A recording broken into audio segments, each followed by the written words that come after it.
What's up, everybody? Welcome to the latest episode of Games Up Podcast. How are you doing? My name is Cameron Keeble, and I'm joined as ever by Lawrence Titley. What's up? And Lewis Crawford. Hello. By Lewis Titley and Lawrence Crawford and all that. Hello. Lawrence Crawford. Lawrence Crawford Titley. Please no. How are you doing? We've been sutured together. Average. We are now one. You're like the pigeon. We like, are from The Crawford Simpsons. Titley. Yeah. Craw Titley. Critley. Lawrence Titford. How are you? Doing slightly worse now. Yeah? After that hellish vision of the future. Yeah. We are recording this in the past. We're speaking to you from the past, in fact. We've pre-recorded this, so we're not going to do the news because we'd have to predict it, and that would be kind of silly. And a bit creepy, Hitman really. got delayed, I bet you. Well, what do you know? We actually predicted the Hitman delay. So we are instead just going to do our topic of the week. And we are going to do, this week's topic of the week is walking simulators versus interactive experiences, or versus games, or however you really want to do it. Versus real games. Fuck you. Yeah. We're pretty divided on like this whole thing first. Before we go any further, can we say that walking simulators are a fucking nasty title that gets, whether it's like for good or bad, that gets used negatively. If we can find some neutral way to address to address the particular kind of game that exists that we call walking simulators, we would totally use that. FPX, first person experience. That That is sounds the other. so pretentious. It sounds it does. more pretentious than first person shooter. Experience is sufficiently vague Yeah, to it's be pretentious in its title. Pretentious. Describe anyway. This is something that we'll get onto later. So, when we say walking simulator, what we mean is like a game where your primary interaction with it is walking about a world, or walking about a place, or walking about a story. Some examples. So, Gone Home would be typically thought of as a walking simulator. Dear Kills you, Esther. doesn't it? Dear Esther, was that? That's what it Yeah, kills you. it does fucking kill me because they're better than this. They're better than like the connotations of that term. 3D Yeah. point and click, I'd be happy with that. Yeah, 3D point and click I can get behind. Yeah. Dear Esther would be thought of as a walking simulator. Everybody's Gone to the Rapture, The Vanishing of Ethan Carter. Yeah, I guess those are like the sort of big headline acts of the Walking Simulator Festival. Wonder. Wonder? Yes. That's one I don't know of. Oh, Journey. No, Wonder. What? Actually, I discovered it on a Jim Sterling's talk on the very same topic. Oh, right, okay. Very interesting. Oh, Look at it. The Magic Circle as well. One of the indie games we had on a couple of weeks ago. Would you call that a walking simulator? I'd call that. It does everything a walking simulator does, doesn't it? Double plus walking simulator. I would definitely say it's pretty walking simulator. But like I say, all of these games are better than the connotations of that term. So, do y'all like walking simulator? Like, what's... You made the joke about walking simulators versus real games. Ha ha ha ha ha. Where does that sort of thought process come from? Like, what drives the laughter behind that joke, as it were? Most of what is behind a walking simulator is a story. Basically, it's your not very interactive exploration. Interactive to different degrees. Exploration of some story or setting that a person has created. It's kind of like being a tiny person in someone's Minecraft world. Yeah. At the end of the day, the humour from there comes from most games have a story, but they also do other things as well. Okay. Yeah. So my first argument there would be lots of games have a story and do lots of things they don't need to. So what you're saying is that the walking simulator is the totally pure version? No, I would say that the walking simulator... Oh, God, that feels so nice. I'm going to say FPX, fuck you. Right, fine. The FPX does something that... It's not like the purest example, but it's also... pretentious experience. It's not like the purest example, but it is a new example of how to tell a story in a video game. Yeah, I can see that. And it's like so for me, I will stand on my soapbox and defend FPXs all day long, because I think they do something that's really clever, and I think they make a game out of a story. And what I mean by that is there are lots of video games that tell a great story, and there are lots of video games that have great game mechanics, but very few and far between do you get a really great game that interlinks the two. Like, very few and far between do you get a game where the shooting is really, really important to the story rather than just that shooting gallery section. Well, I wouldn't say that's necessarily necessary. No, Let's try that again. I wouldn't say that you need to have a close marriage in between the game mechanics and the story in order for it to be a good story and good game mechanics. Yeah. No, that's true, absolutely. When they do, it's a wonderful extra. Exactly. That's what I was going to say. You don't need the two of them. They can exist happily on their own and still be really good besides. But when they come together and present that cohesion, that's something special. And it's in my mind what makes the Arkham games so good, because the whole point of those stories is about being a character, and you get that feeling. Like, even when they stop to bring the ending of Arkham Knight, we still won't say it because it's pretty different. But even when they stop the typical like fighting sections to bring you the ending of Arkham Knight, you still feel like the same character going through it and interacting with it like a game. Whereas there are games like... So we've been talking about BioShock Infinite before we recorded. Let's be entirely honest, BioShock Infinite story is fucking incredible. Oh, yeah, definitely. It's really good. It's really clever. It's incredibly written. If you haven't played it, you should play it right now. It's very also instant. Turned from an hour and a half of story to 15 hours of story and shooting. Yeah. Okay. And it's unnecessary. And it's not a problem because the shooting is fun. Yeah, the shooting's great fun, but it's It's not unnecessary. No, it's not unnecessary. Absolutely, you could present to me 15 hours of it's not the purest form of storytelling, but it's also pure gun just shoot the people would be a pretty terrible game. Yeah. See, but on your stance of that, would it? Because if the shooting is fun. Okay, so let's be honest. You can say that there pure is... shooting the people is Vanquish. It pretended to have a story. Some people may have even enjoyed the it. Story was so... I love Vanquish to death, but the story in Vanquish was so bland. It was undeniably bland, but the gameplay was so tight that spending 8 hours in that game was perfectly fine because it flew by because you enjoyed the gameplay. I enjoyed the gameplay minus the story of Vanquish, and I will forever enjoy the story minus the traditional gameplay of Gone Home.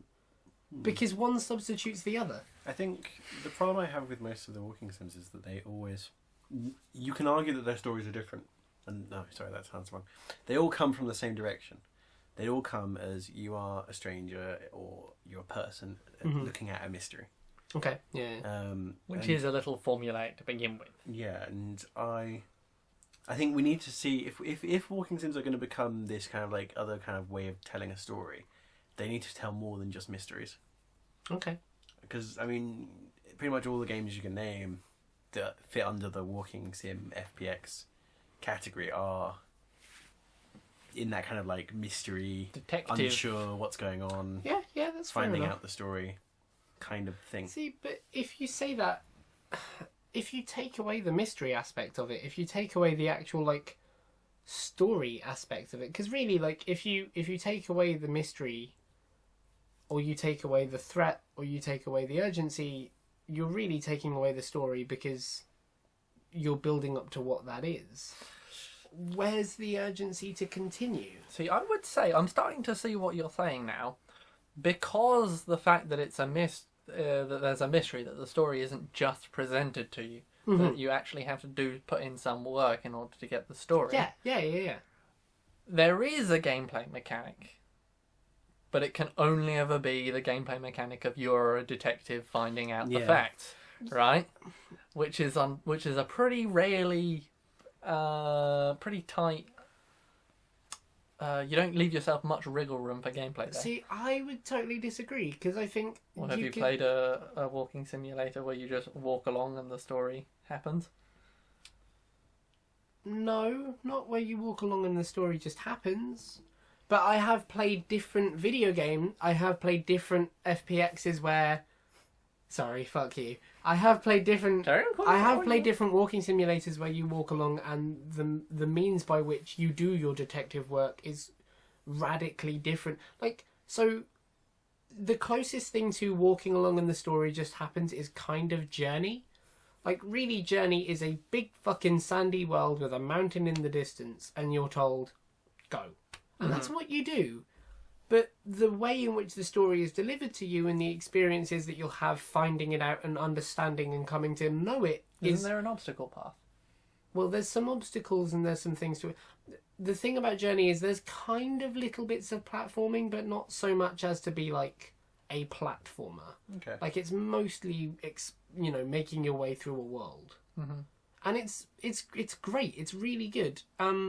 There is one specific mechanic in Journey, but it's not traditional, like a traditional gameplay mechanic. It's a further expansion of like the story mechanic. Anyway, the means by which they tell you this story and by which you explore it and understand it is radically different to Gone Home, where you have to explore this creepy, unpleasant house, or Everybody's Gone to the Rapture, where you have to explore this raptured sort of what's the word, dystopian but not dystopian regular Earth world. Like, it's the same thing as saying, like, a video game where you just walk about and shoot people, surely that's going to not leave a lot of room for maneuvering. But, like, how many different shooters are there and how good are the best ones? Yeah, I can see where you're coming from with that. I just find, for me personally, that there isn't enough driving force in walking sims. Okay. Yeah, we were. This was something that cropped up when we were talking about it beforehand. When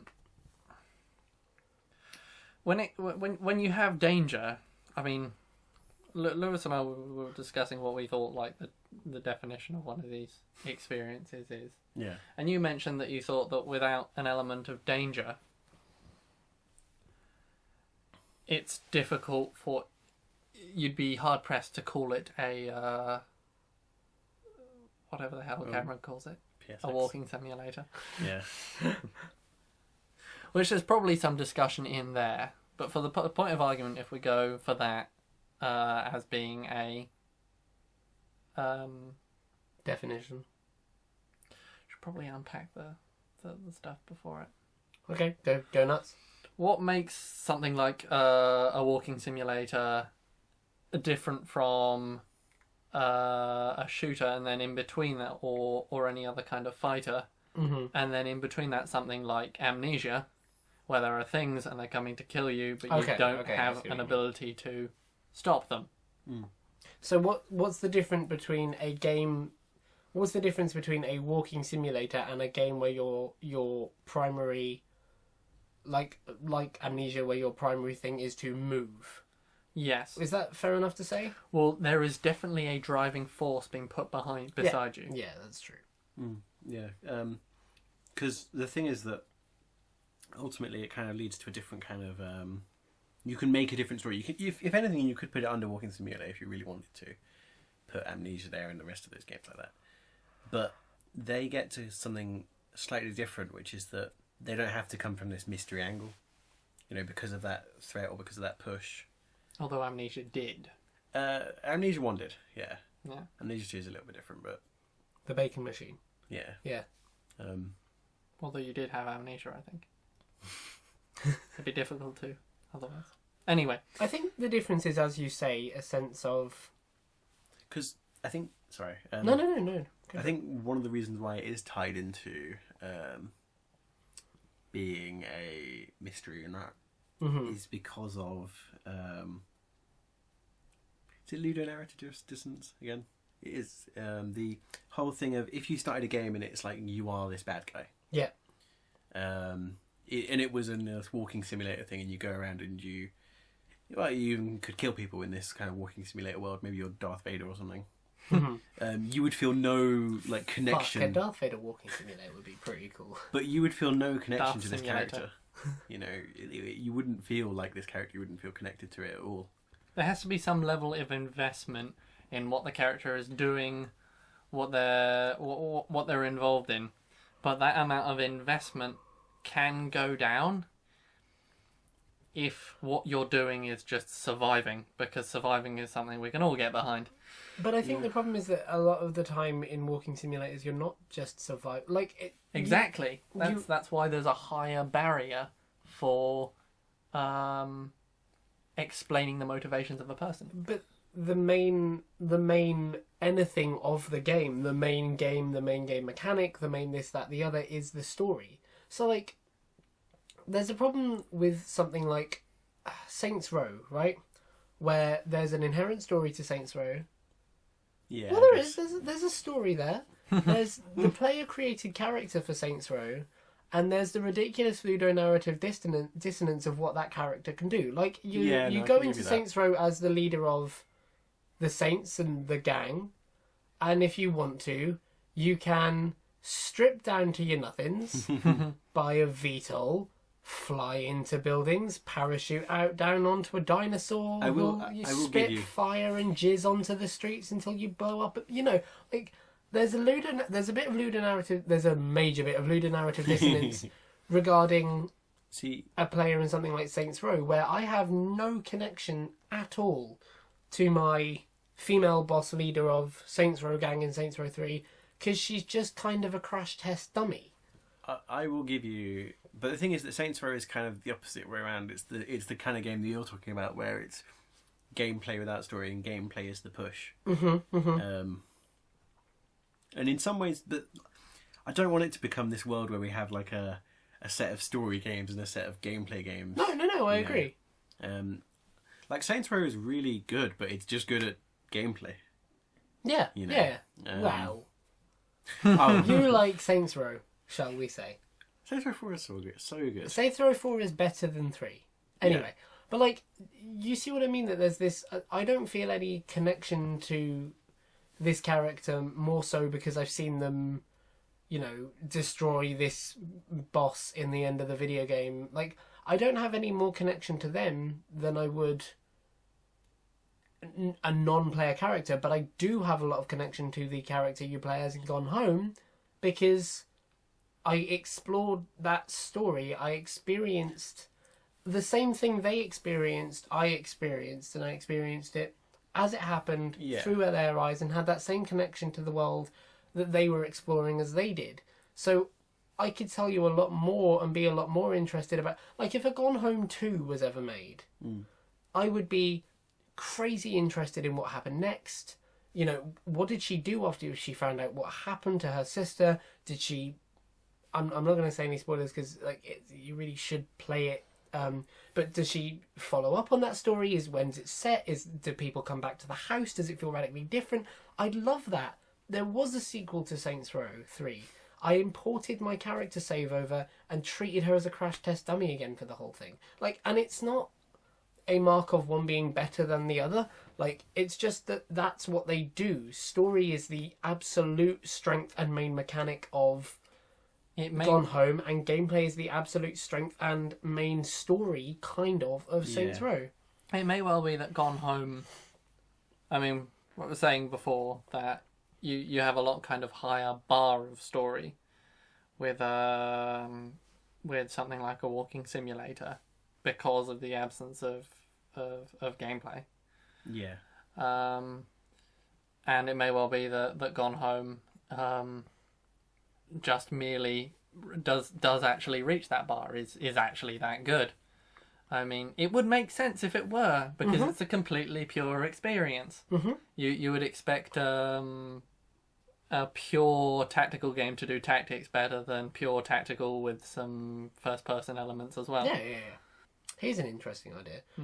To just briefly go off the track of walking simulators. Regarding tactics and first-person, wouldn't it be interesting if in Halo Wars 2 you could drop in the Chief and then take control of him, do some fighting on the battlefield, zoom out from them, and extract them again. Have two completely different engines. Maybe. There is a game that can do that. Yes, there is. But I forget what it's called. It's Jack Black's one. Is it? Jack Black's one? Yeah. You're on about Brutal Legend. Brutal Legend. No, yeah. there's literally a game where you can do that. It had strategy elements, but along you could jump in with a 2x4. And... It was like a special section where you could do that in one of the missions. But I'm trying to think of... There is a game I remember, I don't know what it's called, because I don't know if it did that well. Stormrise was kind of like that. Oh, it was I think shit. that might be it. I'm not too sure. That name rings a bell. Anyway, I think that's an interesting... Where you can just pop in and be the character and then come out Yeah. I think I would like to see an actual game that does that really well. Yeah, that would be cool. Anyway. Besides... Should we sort of come to a summary? I don't think I'm going to convince you. I think I've convinced you a little better. I am not adverse to the idea of a walking simulator. I'm probably adverse to the idea of a walking simulator for more than £10. Because as far as I'm concerned, it's got half the story, half of the game stripped away. Okay. I mean, it's all you all is part of a wider discussion of how do you correctly gauge the value of a game. Yeah. And the problem is that like anything creative is not costed and priced on value. It's costed and priced on cost. So like Metal Gear Solid isn't necessarily worth more than Gone Home because one is £25, one is £20 and the other 60. Yeah, but what worth specifically? Well, that's the thing. We're not. You can't price on worth of experience. You can only price on worth of cost. Yeah. And recouping cost and profits.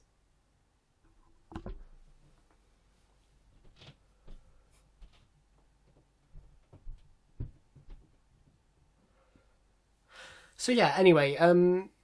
Should we sort of summarise our opinions and stances on this, I guess? Yeah.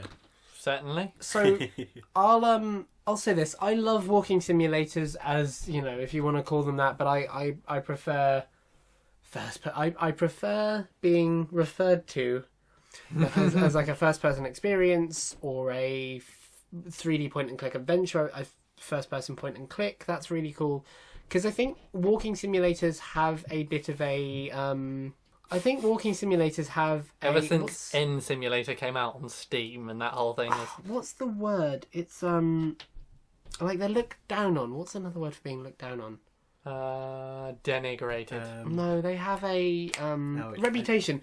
Walking simulators have like a reputation from the gameplay against story kind of thing. And I think that's the wrong way to approach them.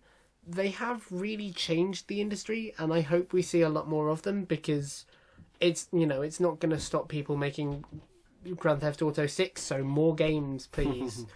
And anything wait until Grand Theft Auto 12 comes out and it's just walking around. That'd be really cool. You'll pick things up in a city. Have you ever actually just stopped to walk around GTA 5? It's fucking awesome. Yeah, but that gets old quickly. No, it really doesn't. There's so much there to do. Yeah. Like, things there. There's working bus routes in GTA 5 that you can get on and explore. That's fucking awesome. It's not interesting. I can go out my front door and do that. Yeah, exactly. Yeah, but like somebody's taken the time to craft this. That doesn't put other people's effort is not very interesting to me. No, well, there you go. There's a box quote for GTA 12. No, I'm sorry. I'm not with the idea that someone spending time making something necessarily gives it value. Why? Because people make it's bad a game. games. Games are fun.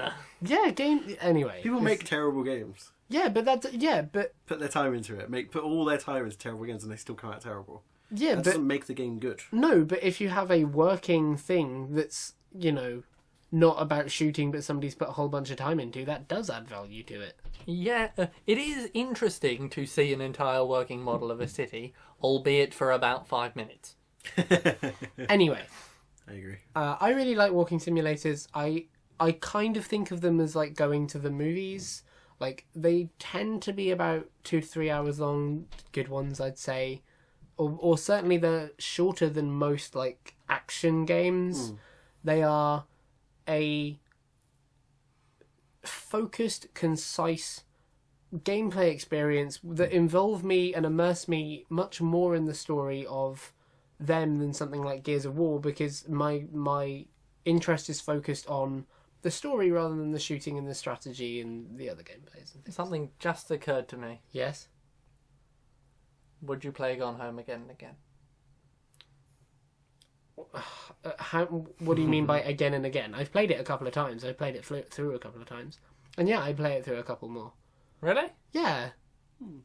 Yeah, I'd listen to that story again. I'd listen to that music again. Really? Yeah, I feel attached to the location because of what I experienced there. Yeah, I would. I suppose people do read books again. Yeah, exactly. I wouldn't, personally. Okay. So, but like, why? Okay, so what would you play again and again? Something with gameplay. I'd But skip like- through all the cutscenes because But like, the story's okay, done. so like, what? Halo? So Halo. Okay, Oh, yeah, so I agree. why is Halo any more interesting to play through again and again than Gone Home? Because you know what you're going to do, you know how, I know what the story is. you and know I know what's gonna around the happen, corner, you know Yeah, the but gameplay it's around the it's corner, like- you but know where the shooting weapons people are, is like- fun. It's like saying that Learning story is fun. Yeah, but learning it You again. can only do essentially, one of those once. in Halo, the shooting or whatever it equates to the walking itself in your walking sim. Yeah. So the act of walking, if you already know all the story and you know all the things that are going to happen, the act of walking itself isn't riveting. But the act of shooting people in Halo is more riveting. But eventually it's not. Eventually it is just aim, click, kill, next. How many hours have you put in Titanfall? How many hours have I put into Titanfall? Yeah, because wouldn't you argue Well, that that's hold the on, same thing? no. I would argue Titanfall's totally different because it's dynamic. Because it has people defining how the battles go, and skill is the thing, the matching there rather than kill. You can have a kill button all you like in Titanfall. If you don't know how to use it, it makes no difference. I wouldn't say that shooting people in that shooting even AI in what do you call it? In Halo is like pressing the kill button. I wouldn't say there's anything rhythmic about it. I think it's always going to be a dance, a move, a stab here. It's never going to be entirely replicable. Yeah, you might be going through the same terrain again. Okay, in that case, where Halo is like a metal song, you know, rhythms, dancing, speed, this, that, the other, Gone Home is a ballad. And I'll happily take I won't do it all the time, but yeah, if I need to, you know, if I need a break away from shooting games and shooting galleries and toothpaste tubes, yeah, I'll absolutely sit back and immerse in that world again and soak in the bits that I missed. Say hello to Christmas duck, this, that, the other. Yeah, like I've got an attachment to that, just like you've got an fucking hell. Sorry about that. Just like you've got an attachment to Sarah. Anyway, All right. that was was a a wrap-up. really fucking long summary. I am not against walking simulators as a principle. I don't. I mean, I think they have they definitely have their place. I would look at them just like, say, a mobile phone game, in that they're probably a stripped down part of a larger thing that I'd buy. So I wouldn't buy, like I said before, I wouldn't buy one for more than £10. I think. And if I played it, I probably wouldn't go back to it. Okay. See, Maybe more than once or twice, but I would. If there was one that was with a really good story that I'd been told, if one was recommended to me, I would definitely,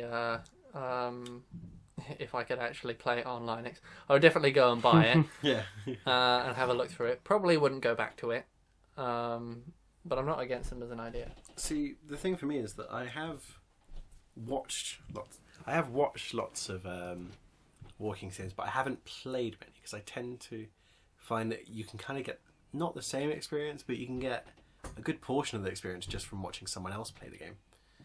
And then that kind of covers the whole, I haven't lost any money in it. And I wouldn't play it again. You know, like, I've seen the story everyone's gone through. I have no interest in playing it now. And I feel that's probably the same. I would probably feel the same for most walking simulators. Or whatever you called them before. FPXs. Yeah. Yeah. Anyway, that's our thoughts on walking simulators versus games, I guess. if you want some more insight into this, Jim Sterling did a good Jimquisition on like what makes a good walking simulator. And there's all sorts of interviews and stuff you can do. I say they're good. You can decide on your own. Now, because we're pre-recording this, we'll go to me in the future, who has an indie game for you, fresh hot off the presses, fresh press hot off his. What's up, everybody? It's me from the future, here to tell you about our indie game of the week. And this week, that game has the honour, I hope at least, of being the first VR game to be our indie game of the week, which is pretty cool. So the game is called Keep Talking and Nobody Explodes. And it's a really interesting idea. It's a really cool concept that I came across earlier this year. And I'm going to tell you a little bit about it. Basically, the game is split up into two parts. One part is a simulated bomb, a series of simulated bombs, in fact, that a player can see either on a screen or in VR. And that bomb has on it a series of modules, which are puzzles. But the person who's seeing the bomb has no idea how to solve those puzzles. The other part of the game is a second team, and that team has a manual which is full of solutions to the puzzles. So the idea is that one team sees the bomb but doesn't know how to solve it, the other sees the solutions but doesn't know what the bomb is and can't interact with it. It's a really, really clever idea, and it comes across really well when you see somebody playing it. I'll drop a link below. I came across it via Kind of Funny, and their play of it is just fantastic. And I'd personally love to get my hands on it and do something with it with this channel, because I think we'd have a really, really fun time playing the game. So that's the game. It was developed by, according to the website keeptalkinggame.com, Steel Crate Games, who are a small Ottawa-based team of indie developers. So that, ladies and gentlemen, is our indie game of the week. The first VR game to ever be our indie game of the week, which is pretty cool, huh?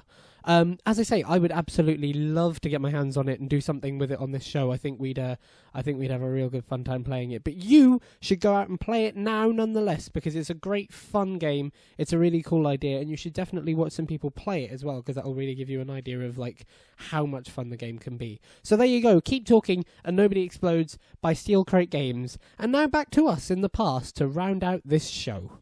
And so that, ladies and gentlemen, was this week's episode of Games Up Podcast. Thank you very much for joining us. He's been him. I have. Indeed. And he's been him. Yeah, I've also been him. You've been him. Yeah. And I've been you. Yes. And we've all been us together. Thank you very much.